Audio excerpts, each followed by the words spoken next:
All India ಕನ್ನಡಗೆ ಸ್ವಾಗತ. ನಾನು ಶ್ರೀರಕ್ಷಾ ರಘುರಾಮ್. ಸ್ನೇಹಿತರೆ, ಹೊಸ ವರ್ಷವನ್ನ ಇಡೀ ವಿಶ್ವವೇ ಸಂತಸದಿಂದ ಬರಮಾಡಿಕೊಂಡಿದೆ. ಆದರೆ ಅದೊಂದು ದೇಶವನ್ನ ಬಿಟ್ಟು ಎಲ್ಲ ದೇಶಗಳಲ್ಲಿ ಸಂತೋಷದ ಕೂಗುಗಳು ಕೇಳಿದ್ರೆ ಆ ದೇಶದಲ್ಲಿ ನರಳಾಟ, ನೋವಿನ ಕೂಗು ಮಾತ್ರ ಕೇಳ್ತಾ ಇದೆ. 2024ನೇ ವರ್ಷವನ್ನ ಎಲ್ಲ ದೇಶಗಳು ಸಂಭ್ರಮದಿಂದ ಬರಮಾಡಿಕೊಂಡ್ರೆ ಈ ದೇಶ ಮಾತ್ರ ಕಣ್ಣೀರಿನಿಂದ ಬರಮಾಡಿಕೊಂಡಿದೆ. ಅದುವೇ ಜಪಾನ್. ಹೌದು, ಜಪಾನ್ನಲ್ಲಿ ಹೊಸ ವರ್ಷದಂದೇ ತೀವ್ರತೆಯ ಭೂಕಂಪ ಸಂಭವಿಸಿದೆ. 90 ನಿಮಿಷಗಳಲ್ಲಿ 21 ಭೂಕಂಪನಗಳಿಗೆ ಜನ ತತ್ತರಿಸಿ ಹೋಗಿದ್ದಾರೆ. ಒಂದು ದಿನದಲ್ಲಿ 155 ಬಾರಿ ಭೂಮಿ ನಡುಗಿದೆ ಅಂತ ಹೇಳಲಾಗ್ತಾ ಇದೆ. ನೋಡ್ತಾ ಇದ್ದಂತೆ ಮನೆ, ಮರ, ವಿದ್ಯುತ್ ಕಂಬ, ರಸ್ತೆಗಳು ಕುಸಿದು ಹೋಗಿವೆ. ಜಪಾನ್ ಅಕ್ಷರಶಃ ನಲುಗಿ ಹೋಗಿದೆ. ಹೊಸ ವರ್ಷದ ದಿನದಂದು ಜಪಾನ್ನ ಮಧ್ಯ ಮತ್ತು ಕರಾವಳಿ ಪ್ರದೇಶಗಳಲ್ಲಿ 90 ನಿಮಿಷಗಳಲ್ಲಿ 4.0 ಅಥವಾ ಅದಕ್ಕಿಂತ ಹೆಚ್ಚಿನ ತೀವ್ರತೆಯ 21 ಭೂಕಂಪನಗಳು ಸಂಭವಿಸಿವೆ. ಇವುಗಳಲ್ಲಿ ಒಂದರ ತೀವ್ರತೆಯನ್ನ ರಿಕ್ಟರ್ ಮಾಪಕದಲ್ಲಿ 7.6 ಅಂತ ಅಳೆಯಲಾಗಿದೆ. ಈ ಕಾರಣದಿಂದಾಗಿ ಸಮುದ್ರದಲ್ಲಿ 5 ಮೀಟರ್ ಎತ್ತರದ ಅಲೆಗಳು ಕಾಣಿಸಿಕೊಳ್ಳುವ ಹಾಗೂ ಸುನಾಮಿ ಎಚ್ಚರಿಕೆಯನ್ನು ನೀಡಲಾಗಿತ್ತು. ಹಾಗೂ ಸುನಾಮಿ ಬಂದು ಅಪ್ಪಳಿಸಿದೆ. ಈ ಭೂಕಂಪ 2011ರ ನೋವನ್ನ ಮತ್ತೆ ನೆನಪಿಸಿದೆ. ಆ ಸಮಯದಲ್ಲಿ ಸುನಾಮಿಯಿಂದಾಗಿ 15,000ಕ್ಕೂ ಹೆಚ್ಚು ಜನರು ಪ್ರಾಣವನ್ನು ಕಳೆದುಕೊಂಡರು. 2,000ಕ್ಕೂ ಹೆಚ್ಚು ಜನರು ಇನ್ನೂ ಕಾಣೆಯಾದ ಪಟ್ಟಿಯಲ್ಲಿ ಸೇರ್ಕೊಂಡಿದ್ದಾರೆ. ಅಷ್ಟಕ್ಕೂ ಆ ದಿನ ಏನಾಯಿತು ಮತ್ತು ಜಪಾನ್ನಲ್ಲಿ ಯಾಕೆ ಹೆಚ್ಚು ಭೂಕಂಪಗಳು ಸಂಭವಿಸ್ತವೆ ಅಂತ ನೋಡೋಣ. ಭೂಕಂಪಗಳು ಯಾಕೆ ಸಂಭವಿಸ್ತವೆ? ವಾಸ್ತವವಾಗಿ ಭೂಮಿ 4 ಪ್ರಮುಖ ಲೇಯರ್ಗಳನ್ನು ಹೊಂದಿದೆ. ಇವುಗಳನ್ನ inner core, outer core, mantle ಹಾಗೆ ಕ್ರಸ್ಟ್ ಅಂತ ಕರೆಯಲಾಗ್ತದೆ. ಇನ್ನು ಮಾಹಿತಿಯ ಪ್ರಕಾರ ಭೂಮಿಯ ಅಡಿಯಲ್ಲಿ ಇರುವಂತಹ ಫಲಕಗಳು ತಿರುಗ್ತಲೇ ಇರ್ತವೆ. ಅವು ಪರಸ್ಪರ ಡಿಕ್ಕಿ ಹೊಡೆದಾಗ ಭೂಮಿಯ ಮೇಲ್ಮೈ ಅಡಿಯಲ್ಲಿ ಕಂಪನಗಳು ಪ್ರಾರಂಭವಾಗ್ತವೆ. ಈ ಫಲಕಗಳು ತಮ್ಮ ಸ್ಥಳದಿಂದ ಸ್ಥಳಾಂತರಗೊಂಡಾಗ ಭೂಕಂಪನದ ನಡುಕಗಳು ಕಂಡು ಬರ್ತವೆ. ಆದಾಗ್ಯೂ ಕೂಡ ಭೂಕಂಪನದ ತೀವ್ರತೆಯು ಅಧಿಕವಾಗಿದ್ರೆ ಅದರ ಕಂಪನಗಳು ದೂರದವರೆಗೆ ಕಂಡು ಬರ್ತವೆ. ಇನ್ನು ಜಪಾನ್ನಲ್ಲಿ ಭೂಕಂಪನಗಳು ಜಾಸ್ತಿ ಆಗುತ್ತೆ. ಜಪಾನ್ನಲ್ಲಿ ಪ್ರತಿ ವರ್ಷ 1,000 ಭೂಕಂಪನಗಳು ಸಂಭವಿಸ್ತವೆ ಅಂತ ಹೇಳಲಾಗ್ತದೆ. ಅದರಲ್ಲಿ ಕೇವಲ 1 ಅಥವಾ 2 ಮಾತ್ರ ತೀವ್ರವಾಗಿರ್ತವೆ. ಆದರೂ ಕೂಡ ಹೊಸ ವರ್ಷದ ಮೊದಲ ದಿನ ಜಪಾನ್ನಲ್ಲಿ ಸಂಭವಿಸಿದ ಭೂಕಂಪವು 7.6 ತೀವ್ರತೆಯನ್ನು ಹೊಂದಿತ್ತು. ಇದು ತುಂಬಾ ಅಪಾಯಕಾರಿ ಅಂತ ಪರಿಗಣಿಸಲಾಗಿದೆ. ರಾಷ್ಟ್ರೀಯ ಭೂಕಂಪ ಕೇಂದ್ರದ ಡೇಟಾವನ್ನು ನೋಡಿದ್ರೆ ಪ್ರತಿ ವರ್ಷ ಸುಮಾರು 20,000 ಭೂಕಂಪಗಳು ಜಗತ್ತಿನಲ್ಲಿ ಸಂಭವಿಸ್ತವೆ. ಅದರಲ್ಲಿ 100 ಭೂಕಂಪನಗಳು ಹಾನಿಯನ್ನು ಉಂಟು ಮಾಡ್ತವೆ. ಇವುಗಳಲ್ಲಿ 1 ಅಥವಾ 2 ಹೆಚ್ಚಿನ ಅನಾಹುತವನ್ನು ಉಂಟು ಮಾಡಬಹುದು ಅಂತ ಹೇಳಲಾಗುತ್ತೆ. ಇನ್ನು ಜಪಾನ್ ಬೆಂಕಿಯ ಉಂಗುರದಲ್ಲಿದೆ. ಜಪಾನ್ ಪೆಸಿಫಿಕ್ ಮಹಾಸಾಗರದ ರಿಂಗ್ ಆಫ್ ಫೈರ್ ನಲ್ಲಿದೆ. ಇದನ್ನ ಪೆಸಿಫಿಕ್ ರಿಮ್ ಅಥವಾ ಪೆಸಿಫಿಕ್ ಬೆಲ್ಟ್ ಅಂತ ಕರೀತಾರೆ. ಹೆಚ್ಚಿನ ಭೂಕಂಪಗಳು ಮತ್ತು ಜ್ವಾಲಾಮುಖಿ ಸ್ಫೋಟಗಳು ಸಂಭವಿಸುವಂತಹ ಪ್ರದೇಶ ಇದು. ಒಂದು ವರದಿಯ ಪ್ರಕಾರ ವಿಶ್ವದ 75% ಜ್ವಾಲಾಮುಖಿಗಳು ರಿಂಗ್ ಆಫ್ ಫೈರ್ ಪ್ರದೇಶದಲ್ಲಿವೆ. ಈ ಪ್ರದೇಶವು ಜುವಾಂಡಿ, ಕೋಕಾಸಾ, ನಸ್ಕಾ, ಉತ್ತರ ಅಮೆರಿಕ ಮತ್ತು ಫಿಲಿಪೈನ್ಸ್ ಸೇರಿದಂತೆ 40,000 ಕಿಲೋಮೀಟರ್ ವ್ಯಾಪಿಸಿದೆ. ಅಲೆಕ್ಸಾಂಡರ್ ಪಿ ಲಿವಿಂಗ್ಸ್ಟನ್ 1906ರಲ್ಲಿ ಬರೆದಂತಹ ಪುಸ್ತಕದಲ್ಲಿ ಪೆಸಿಫಿಕ್ ಮಹಾಸಾಗರದ ಈ ಪ್ರದೇಶವನ್ನ ರಿಂಗ್ ಆಫ್ ಫೈರ್ ಅಂತ ಮೊದಲು ಉಲ್ಲೇಖಿಸಿದ್ದಾರೆ. ಇದರ ನಂತರ 1960ರ ದಶಕದಲ್ಲಿ ಅದರ ಬಗ್ಗೆ ಮಾಹಿತಿಯನ್ನ ಟೆಕ್ಟೋನಿಕ್ ಸಿದ್ಧಾಂತದ ರೂಪದಲ್ಲಿ ನೀಡಲಾಯಿತು. ಇನ್ನು ಭೂಕಂಪದ ಅಪಾಯದಲ್ಲಿ ಎಲ್ಲ ಪ್ರದೇಶಗಳು ಇವೆ. ಇನ್ನು ಈ ದೇಶಗಳು ರಿಂಗ್ ಆಫ್ ಫೈರ್ ನಲ್ಲಿ ಜಪಾನ್ ಮಾತ್ರವಲ್ಲ, Russia, Indonesia, New Zealand, Antarctica, Canada, Philippines, Mexico, Costa Rica, Peru, Ecuador, Chile, Bolivia ಕೂಡ ಭೂಕಂಪದ ಅಪಾಯದಲ್ಲಿದೆ.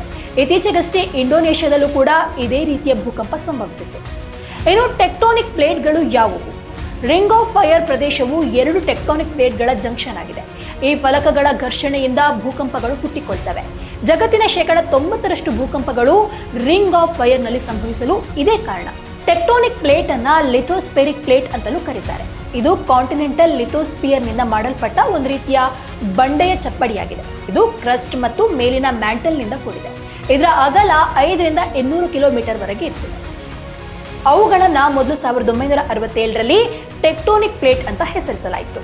ಇನ್ನು ಭೂಕಂಪಕ್ಕೂ ಸುನಾಮಿಗೂ ಏನ್ ಸಂಬಂಧ? ರಿಂಗ್ ಆಫ್ ಫೈರ್ ಟೆಕ್ಟೋನಿಕ್ ಪ್ಲೇಟ್ಗಳ ಸಂಧಿಯಾಗಿದೆ. ಅದಕ್ಕಾಗಿಯೇ ಇಲ್ಲಿ ಪ್ಲೇಟ್ಗಳ ನಡುವೆ ಘರ್ಷಣೆಯ ಸಾಧ್ಯತೆ ಹೆಚ್ಚು. ಅದಕ್ಕಾಗಿಯೇ ಇಲ್ಲಿ ಸಂಭವಿಸುವಂತಹ ಭೂಕಂಪವು ಹೆಚ್ಚು ತೀವ್ರವಾಗಿರುತ್ತವೆ. ಭೂಮಿಯ ಮಧ್ಯಭಾಗದಿಂದ ಶಕ್ತಿಯು ಬಿಡುಗಡೆಯಾದಾಗ ಅದು ಟೆಕ್ಟೋನಿಕ್ ಪ್ಲೇಟ್ಗಳನ್ನು ಚಲಿಸುವಂತೆ ಒತ್ತಾಯಿಸುತ್ತದೆ. ಟೆಕ್ಟೋನಿಕ್ ಪ್ಲೇಟ್ಗಳಿಂದ ಬಿಡುಗಡೆಯಾಗುವಂತಹ ಶಕ್ತಿಯು ಬಿಡುಗಡೆಯಾಗುವವರೆಗೆ ಭೂಕಂಪಗಳು ಇರ್ತವೆ. ಅದರ ಕೇಂದ್ರವು ಸಮುದ್ರದಲ್ಲಿದ್ರೆ ಅದು ವಿನಾಶಕಾರಿ ಸುನಾಮಿ ಸಂಭವಿಸುತ್ತದೆ.